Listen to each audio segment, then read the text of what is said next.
Welcome for another session for power system stability. We have started unit number 4 related with transient stability studies. Today we are going to cover the points such as dynamics of power system, assumptions made for stability studies, definition of transient stability, again recalling that definition, the significant components for transient stability, how one can do transient stability analysis, dynamics of a synchronous machine, review of classical model, and the last point, that is understanding the concept of infinite bus, right? Let us have quick recap for the previous session. In previous session we discussed about power angle relationship, which is playing an important role for transient state stability analysis. We discuss about equation or expression for output power for both types of synchronous machines, that is cylindrical type and silent pole type. We know that for cylindrical type of the synchronous machine, the expression for the output power, that was P is equal to EV by X into sine delta. Whereas when we derived the expression for silent pole synchronous machine, we observed that it consists of two main components. The first one that we name as fundamental component, and the second one that is very important, that is known as reluctance power, right? And this reluctance power, it is only due to the so-called saliency effect, right? Then also we discuss about classical model. What exactly this classical model, right? So let us start for today's session.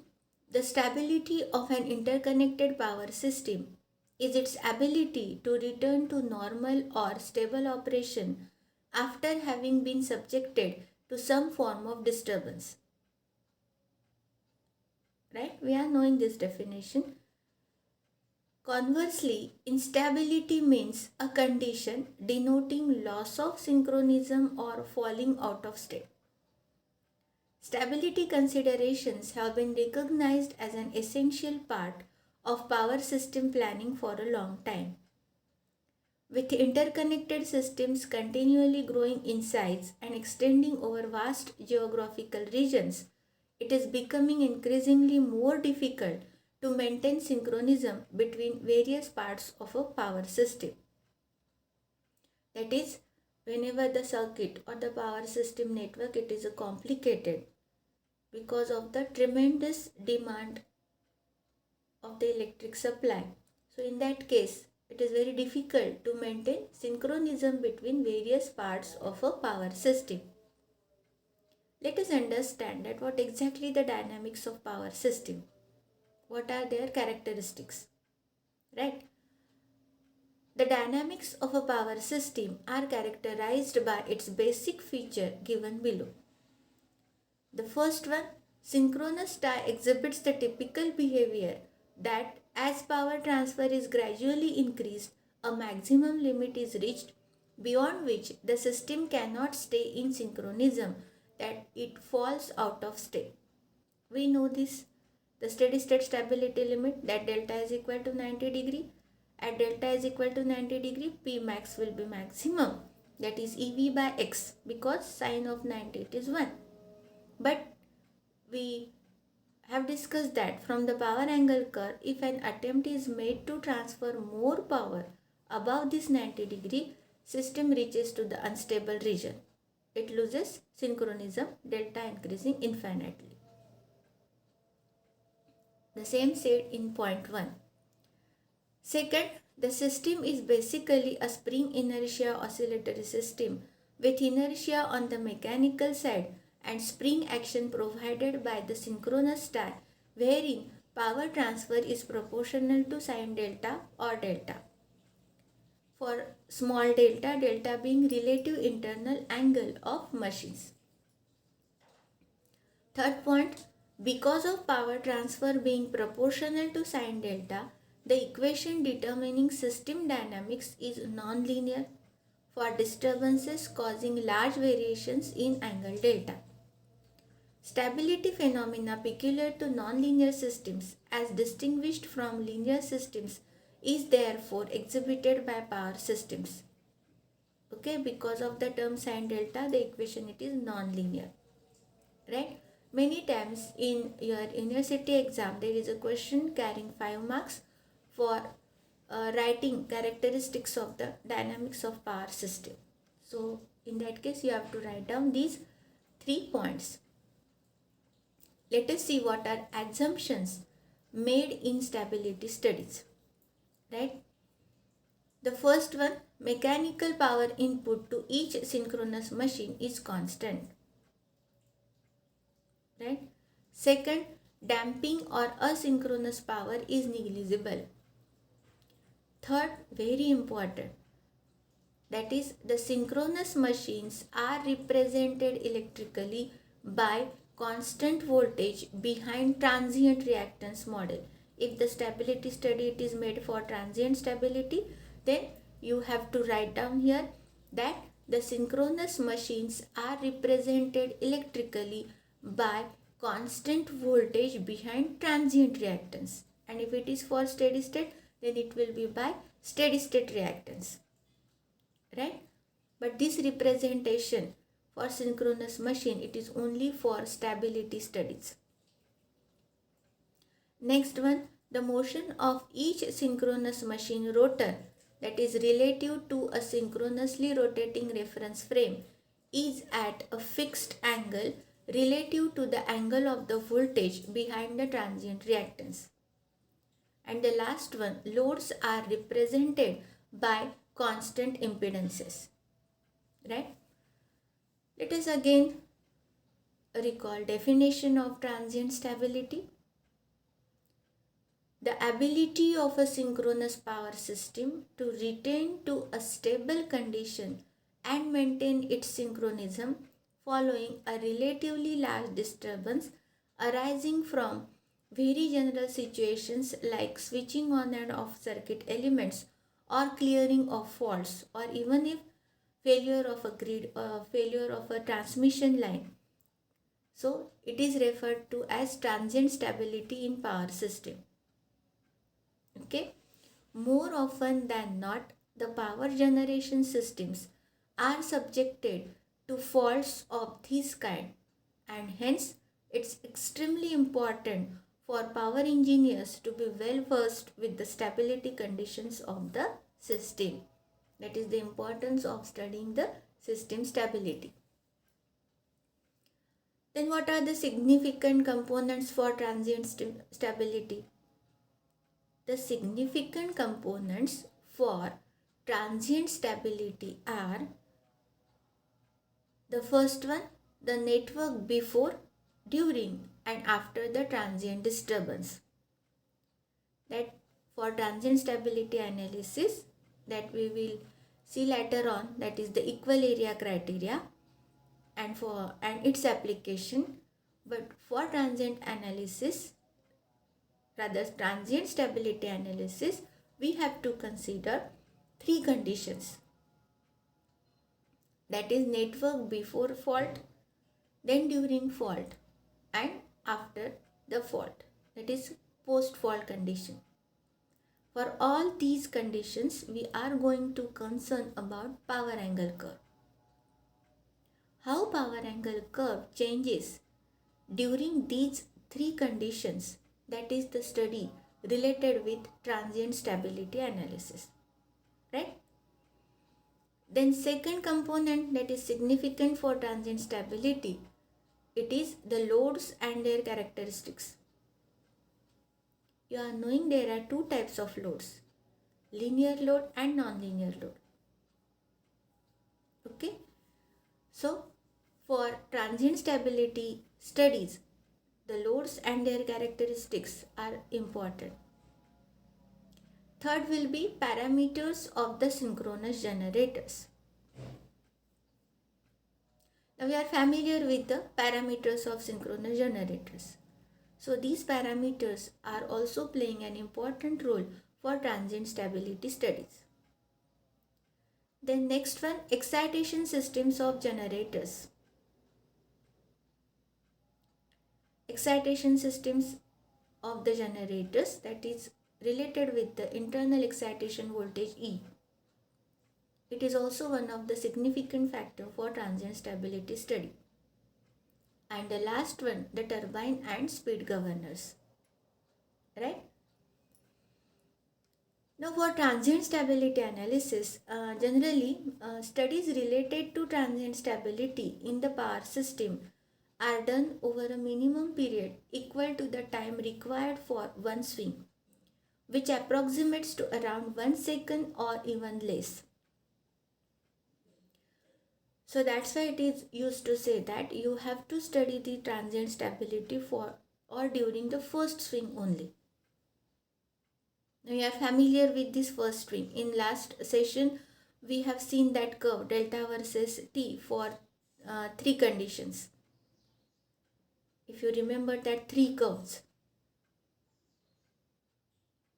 Okay, that is one curve which is approaching to the steady state condition after subjecting to disturbance, then curve 2 where damping torque was absent, because of that the oscillations are increasing, and third where synchronizing torque were absent, therefore it is having monotonically rise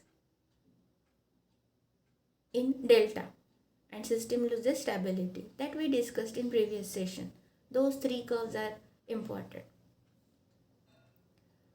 So it is well said that these stability studies are done over a minimum period, approximately around 1 second or even less. Okay, so that's why how accurately we have to analyze the transient stability, because you observe that for minimum period of operation 1 second only. So that's why whatever the tools used for transient stability analysis must be effective, because time matters a lot here. That's why the term critical clearing angle and critical clearing time, these are important while studying transient stability analysis. The next one, it is if the system is found to be stable during this first swing, it's assumed that the disturbance will reduce in the subsequent swings and the system will be stable after that, as is the case. That is, we are concerning for the first swing stability, because the duration of the period, it is equal to 1 second or even less than 1 second. So first swing stability is sufficient for analyzing the system from transient stability point of view. Right? Now, to mathematically determine whether a system is stable or not, we need to derive the swing equation of power system. Right? Transient stability analysis involves some mechanical properties of the machines in the system. That's why we are concerning the components such as turbine and the governors as significant components for transient stability analysis. Right? So what is said here? It involves some mechanical properties of the machines in the system. Right? After every disturbance, the machines must adjust the relative angles of their rotors to meet the condition of the power transfer involved. So, the transient stability analysis problem, it is mechanical as well as electrical. Now, to derive swing equation, we must know the basic equations related to synchronous machine. That is, we had given here the title that dynamics of a synchronous machine. Because we know that because of the disturbance, there will be the changes in the load angle delta. Because of the disturbance, also there will be the change in the acceleration of the rotor. It may be accelerating or it may be decelerating.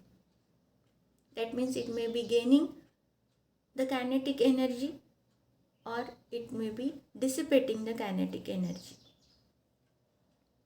So for derivation of swing equation, it is important to recall dynamics of a synchronous machine.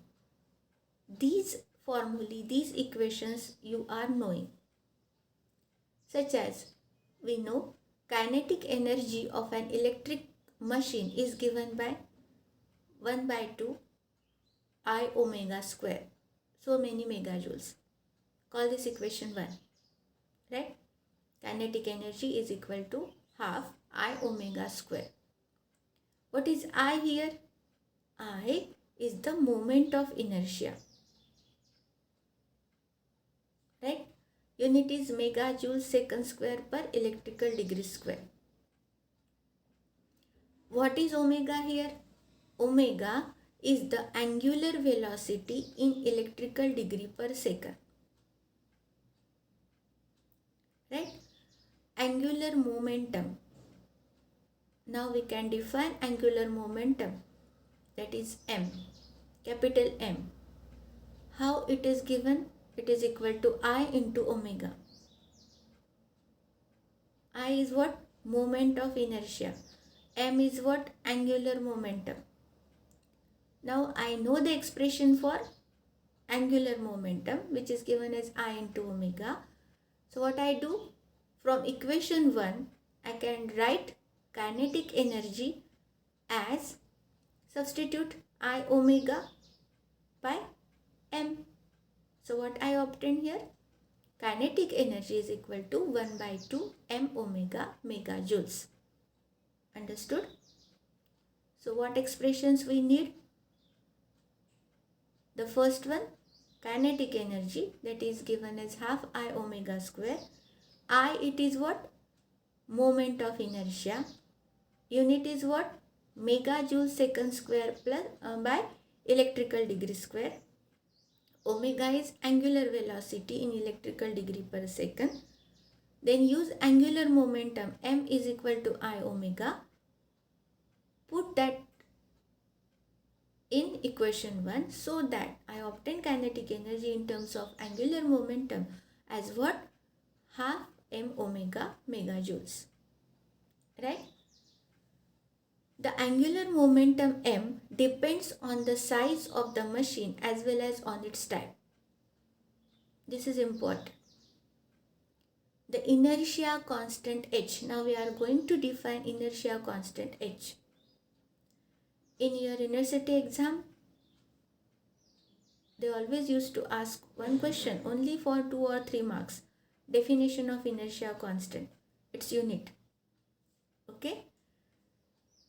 So, let us understand this definition. Let us read it.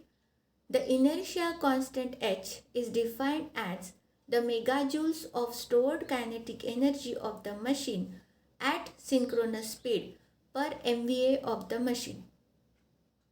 Okay? When so defined, the relation between the angular momentum M and inertia constant H can be derived as follows. So what we define inertia constant as was the ratio of stored energy in megajoules to the machine's rating in MVA. What we do? Machine's rating in MVA can be represented by G. Okay? So what we have written here? Let G be the rating of the machine in MVA. Then I know stored energy will be what? G into H. Right?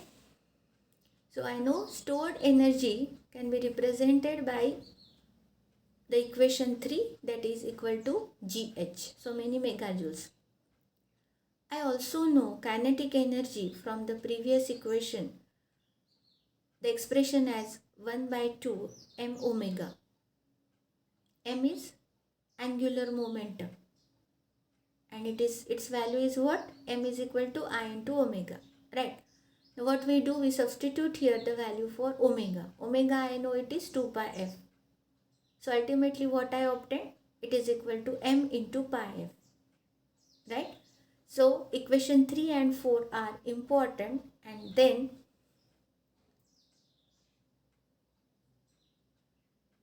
substituting these values in equation 3, from equation 3 and 4, that is GH is equal to, now I can equate kinetic energy, that is stored energy. There will be the two expressions. Stored energy, it can be written as GH, and in terms of another, that is in terms of angular momentum, it can be written as m into pi f. So equating these together. Okay, so what I get here, the expression for angular momentum in terms of inertia constant and machine ratings in MVA. So what is the expression? M is equal to GH upon pi f. What is its unit? Megajoule second per electrical radian. Okay, this is important. M is equal to GH upon pi f. H is what? Inertia constant. Ratio of kinetic energy stored in megajoules to the machine's rating in MVA. So, from this relation, we can write expression for angular momentum as what? M is equal to GH upon pi f. Unit is what? Megajoule second per electrical radian. And when the angles are measured in electrical degree, what will be the expression as shown in equation 6? It is M is equal to GH upon 180 f. Right? Unit is megajoule second per electrical degree. These expressions are important. There will be numerical based on these expressions. So you should be in position to solve those numericals using these expressions. Okay, next one. So while the angular momentum m depends on the size of the machine as well as on its type, we have seen this on the earlier slide, that angular momentum m depend on the size of the machine as well as on its type. Inertia constant h does not vary very much with the size of the machine. The quantity h has a relatively narrow range of values for each class of machine. What are these values? You can observe this table. That is type of machine and inertia constant. What is its value? Okay, so different types of machines are given here. So from this table it is observed that value of h is considerably higher for steam turbo generator than for water wheel generator. Okay, so you can read this value carefully. Then coming back for classical model and SMIB. Just recalling this, we discussed these models in previous session. Why we oftenly discuss this model? Because throughout stability studies, we are concerning these models only. We focus on simple system, that is classical model of synchronous machine and one machine and one infinite bus for transient stability analysis. That means for studying transient stability analysis, we will be having main focus on classical model. Classical model means what? The synchronous machines are represented by constant voltage behind transient reactance. That is classical model. And another we are going to consider, that is SMIB, single machine connected to infinite bus, as shown to the right hand side diagram.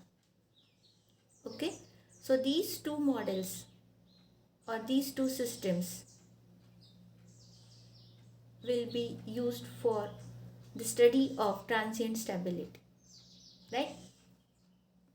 But still there are shortcomings of classical model, such as transient stability is decided in the first swing only, constant generator main field winding flux linkage, neglecting the damping powers, constant mechanical power, and representing loads by constant passive impedances. These are certain shortcomings.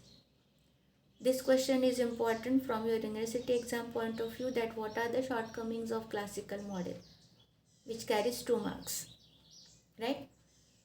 Then how one can improve classical model against these shortcomings?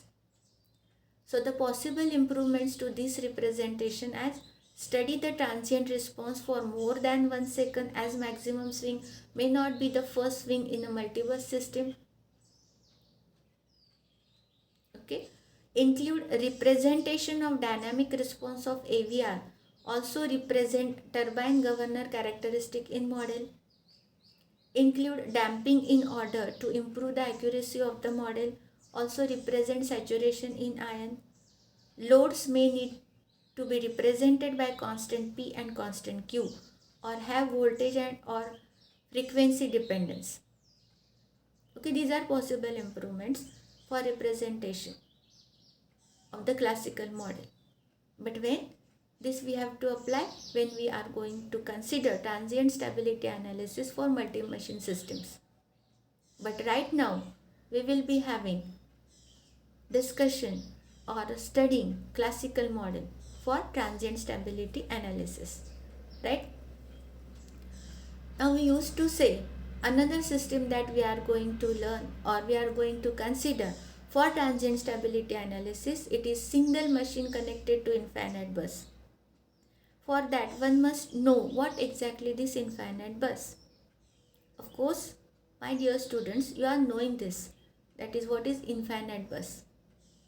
Let us brush up our knowledge related with infinite bus, right? The connection or disconnection of a single small machine on a large system would not affect the magnitude and phase of the voltage and frequency, because we are knowing that at generating station there will not be a single synchronous alternator, but number of alternators are connected in parallel. So from that point of view, it is said that the connection or disconnection of a single small machine on a large system would not affect the magnitude and phase of the voltage and frequency. Such a system of constant voltage and constant frequency, regardless of the load, is called what? Infinite bus bar system or infinite bus. Right? Note, a system having a constant voltage and constant frequency regardless of the load is called an infinite bus bar system. Thus, what is bottom line? Infinite bus having both voltage and frequency as a constant. Or one can say, an infinite bus has a large power system and does not affect its voltage and frequency. They both remain constant. Right? So let us summarize today's key points. We discuss about characteristics of power system for studying transient stability analysis. We have seen what are the assumptions made for stability studies. Again, we define transient stability. We have also seen significant components for transient stability. Then for transient stability analysis, the important equation, it is what? Swing equation. For derivation of that swing equation, it is essential to understand the dynamics of synchronous machine, that basic equations or expressions are needed, such as expression for kinetic energy, half I omega square. What is I? Moment of inertia. omega angular frequency. Then we defined angular momentum m is equal to what? I omega. Then from that we define inertia constant h, which is defined as stored kinetic energy by machine ratings in MVA. From that we define angular momentum gh upon pi f and also gh upon 180 f depending upon electrical radian or electrical degree. We have seen that unit also. Okay, so these basic equations are needed for the derivation of swing equation, for understand transient stability. Derivation of swing equation that we will be taking in next session. Okay, then also we recall the basic model that we are going to use to understand transient stability, that is classical model and single machine connected to infinite bus system. And also we understand the concept of infinite bus. Infinite bus where voltage and frequency are constant, assumed to be constant because it is infinite bus, right? So that's all for today's session. Thank you to all.